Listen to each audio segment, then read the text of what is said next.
अध्यक्ष महोदय, संयुक्त राष्ट्र की 75वीं वर्षगांठ पर मैं भारत के 130 करोड़ से ज़्यादा लोगों की तरफ से प्रत्येक सदस्य देश को बहुत बहुत बधाई देता हूं। भारत को इस बात का बहुत गर्व है कि वो संयुक्त राष्ट्र के संस्थापक देशों में से एक है। आज के इस ऐतिहासिक अवसर पर मैं आप सभी के सामने भारत के 130 करोड़ लोगों की भावनाएं इस वैश्विक मंच पर साझा करने आया हूं। अध्यक्ष महोदय, 1945 की दुनिया निश्चित तौर पर आज से बहुत अलग थी। पूरा वैश्विक माहौल, साधन, संसाधन, समस्याएं, समाधान सब कुछ भिन्न थे।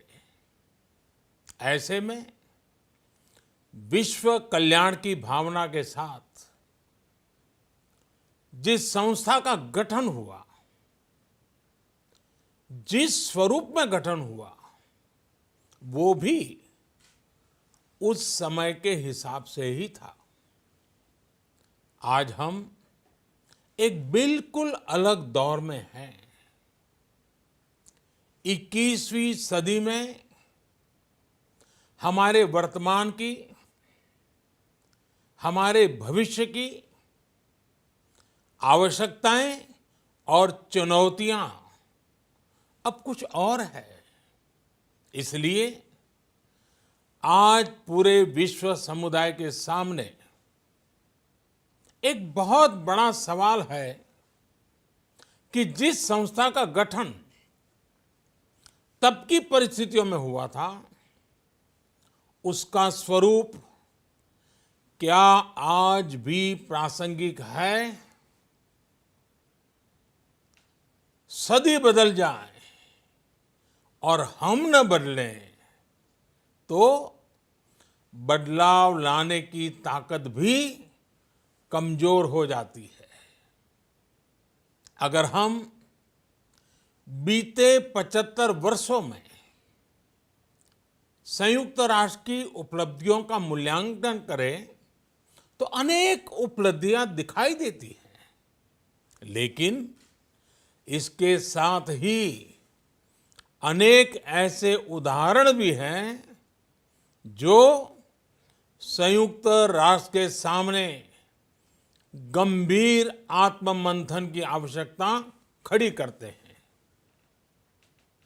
ये बात सही है कि कहने को तो तीसरा विश्व युद्ध नहीं हुआ, लेकिन इस बात को नकार नहीं सकते कि अनेकों युद्ध हुए,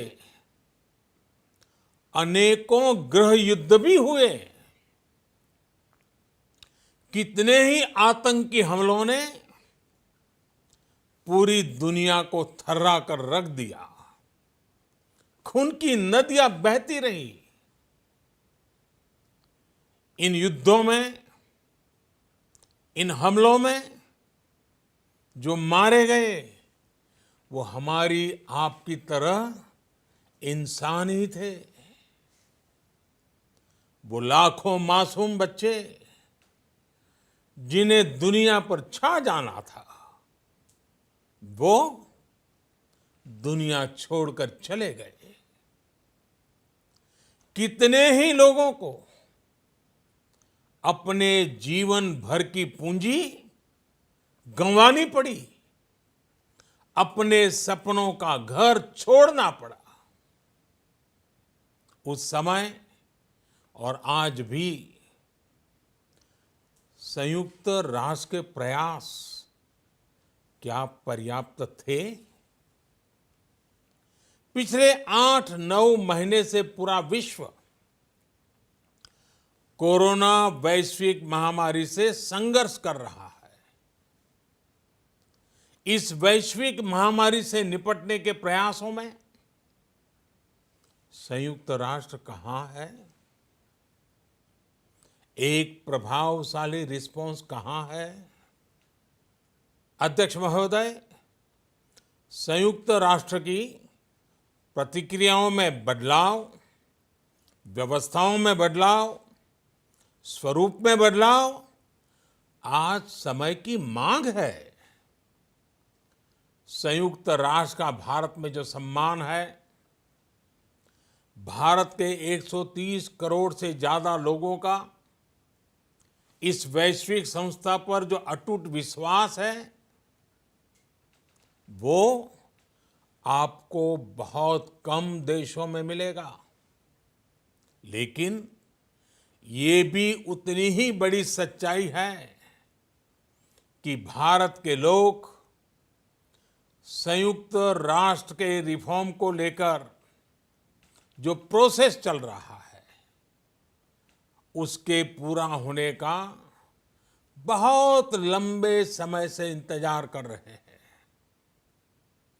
आज भारत के लोग चिंतित हैं कि क्या ये प्रोसेस कभी एक लॉजिकल एंड तक पहुंच पाएगा?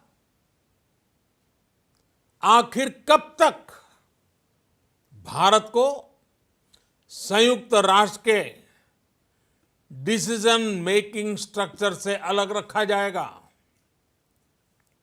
एक ऐसा देश जो दुनिया का सबसे बड़ा लोकतंत्र है, एक ऐसा देश जहां विश्व की 18% से ज्यादा जनसंख्या रहती है, एक ऐसा देश जहां सैकड़ों भाषाएं हैं, सैकड़ों बोलियां हैं, अनेकों पंथ हैं, अनेकों विचारधारा हैं, जिस देश ने सैकड़ों वर्षों तक वैश्विक अर्थव्यवस्था का नेतृत्व करने और सैकड़ों वर्षों की गुलामी दोनों को जिया है। अध्यक्ष महोदय, जब हम मजबूत थे तो दुनिया को कभी सताया नहीं। जब हम मजबूर थे तो दुनिया पर कभी बोझ नहीं बने। अध्यक्ष महोदय, जिस देश में हो रहे परिवर्तनों का प्रभाव दुनिया के बहुत बड़े हिस्से पर पड़ता है, उस देश को आखिर कब तक इंतजार करना पड़ेगा?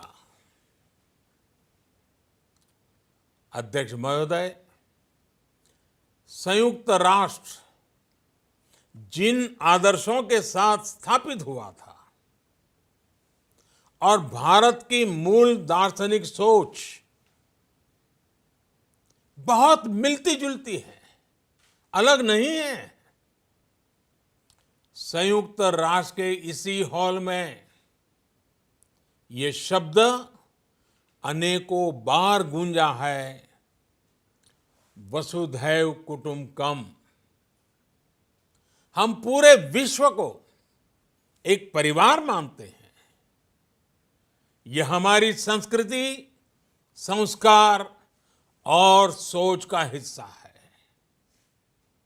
संयुक्त राष्ट्र में भी भारत ने हमेशा विश्व कल्याण को ही प्राथमिकता दी है।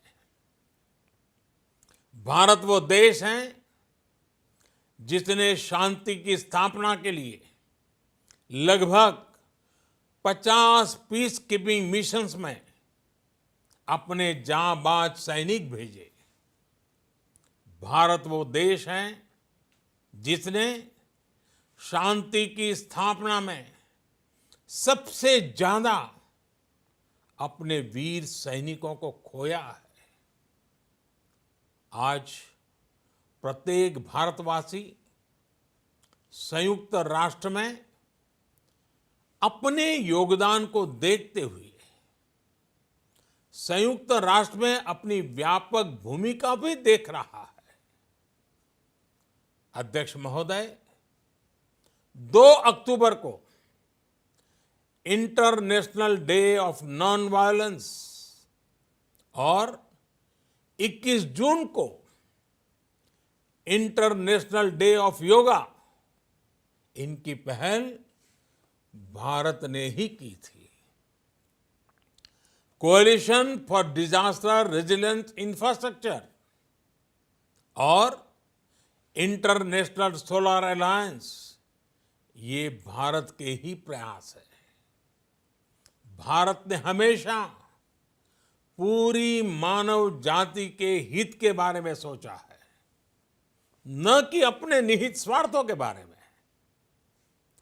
भारत की नीतियां हमेशा से इसी दर्शन से प्रेरित रही है। भारत की नेबरहुड फर्स्ट पॉलिसी से लेकर एक्ट ईस्ट पॉलिसी तक, security and growth for all in the region, इसकी सोच, या फिर इंडो पैसिफिक क्षेत्र के प्रति हमारे विचार, सभी में इस दर्शन की झलक दिखाई देती है। भारत की पार्टनरशिप का मार्गदर्शन भी यही सिद्धांत तय करता है। भारत जब किसी से दोस्ती का हाथ बढ़ाता है तो वो किसी तीसरे के खिलाफ नहीं होती। भारत जब विकास की साझेदारी मजबूत करता है तो उसके पीछे किसी साथी देश को मजबूर करने की सोच नहीं होती। हम अपनी विकास यात्रा से मिले अनुभव साझा करने में कभी पीछे नहीं रहते। अध्यक्ष महोदय, पैंडेमिक के इस मुश्किल समय में भी भारत की फार्मा इंडस्ट्री ने 150 से अधिक देशों को जरूरी दवाइयां भेजी हैं। विश्व के सबसे बड़े वैक्सीन उत्पादक देश के तौर पर आज मैं वैश्विक समुदाय को एक और आश्वासन देना चाहता हूं। भारत की वैक्सीन प्रोडक्शन और वैक्सीन डिलीवरी क्षमता पूरी मानवता को इस संकट से बाहर निकालने के लिए काम आएगी। हम भारत में और अपने पड़ोस में फेज 3 क्लिनिकल ट्रायल्स की तरफ बढ़ रहे हैं। वैक्सीन की डिलीवरी के लिए कोल्ड चेन और स्टोरेज जैसी क्षमता बढ़ाने में भी भारत सभी की मदद करेगा। अध्यक्ष महोदय, अगले वर्ष जनवरी से भारत सुरक्षा परिषद के अस्थायी सदस्य के तौर पर भी अपना दायित्व निभाएगा। दुनिया के अनेक देशों ने भारत पर जो विश्वास जताया है, मैं उसके लिए सभी साथी देशों का आभार प्रकट करता हूं। विश्व के सबसे बड़े लोकतंत्र होने की प्रतिष्ठा और इसके अनुभव को हम विश्व हित के लिए उपयोग करेंगे। हमारा मार्ग जन कल्याण से जग कल्याण का है। भारत की आवाज हमेशा शांति, सुरक्षा और समृद्धि के लिए उठेगी। भारत की आवाज मानवता, मानव जाति और मानवीय मूल्यों के दुश्मन आतंकवाद, अवैध हथियारों की तस्करी, ड्रग्स, मनी लॉन्ड्रिंग के खिलाफ उठेगी।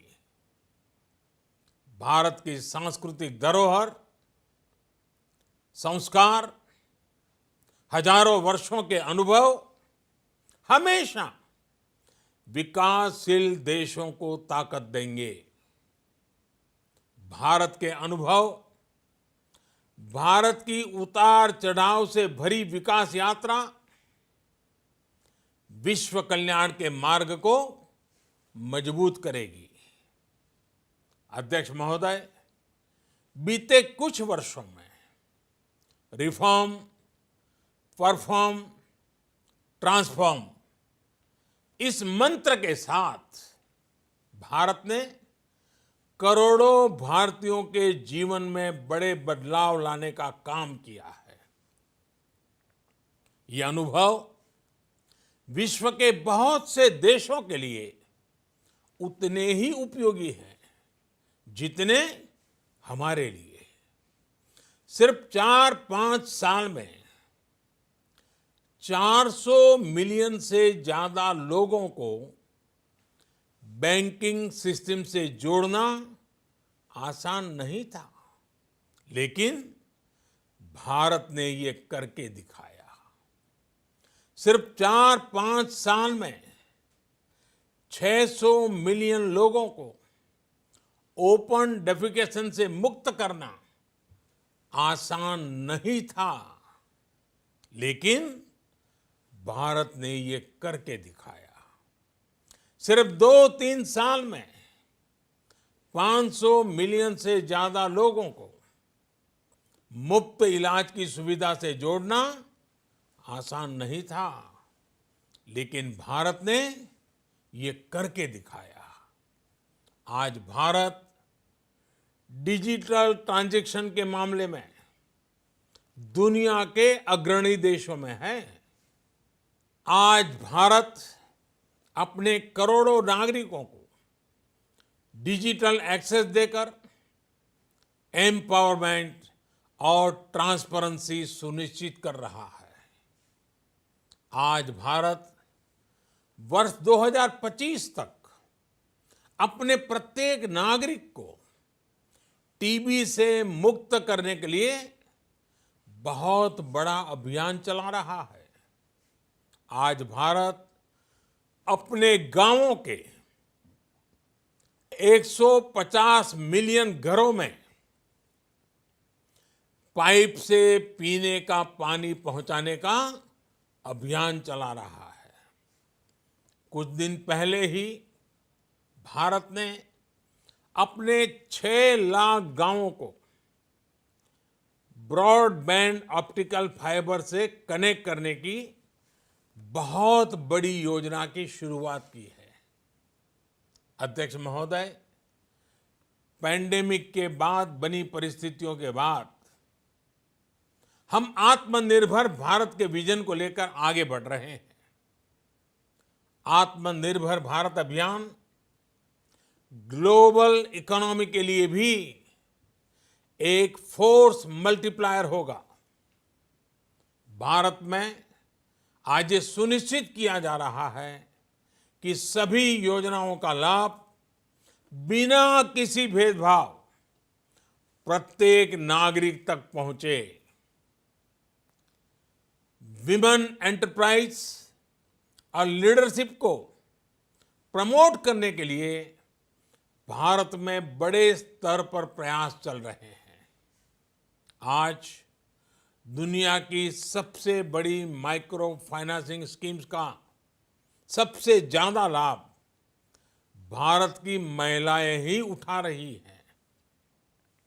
भारत दुनिया के उन देशों में से एक है जहां महिलाओं को 26 वीक्स की पेड मैटरनिटी लीव दी जा रही है।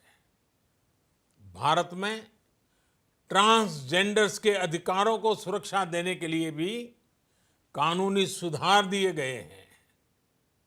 अध्यक्ष महोदय, भारत विश्व से सीखते हुए, विश्व को अपने अनुभव बांटते हुए आगे बढ़ना चाहता है। मुझे विश्वास है कि अपने 75वें वर्ष में संयुक्त राष्ट्र और सदस्य सभी देश इस महान संस्था की प्रासंगिकता बनाए रखने के लिए और प्रतिबद्ध होकर काम करेंगे। संयुक्त राष्ट्र में संतुलन और संयुक्त राष्ट्र का सशक्तिकरण विश्व कल्याण के लिए उतना ही अनिवार्य है। आइए संयुक्त राष्ट्र के 75वें वर्ष पर हम सब मिलकर अपने आप को विश्व कल्याण के लिए एक बार फिर समर्पित करने का प्रण लें। धन्यवाद।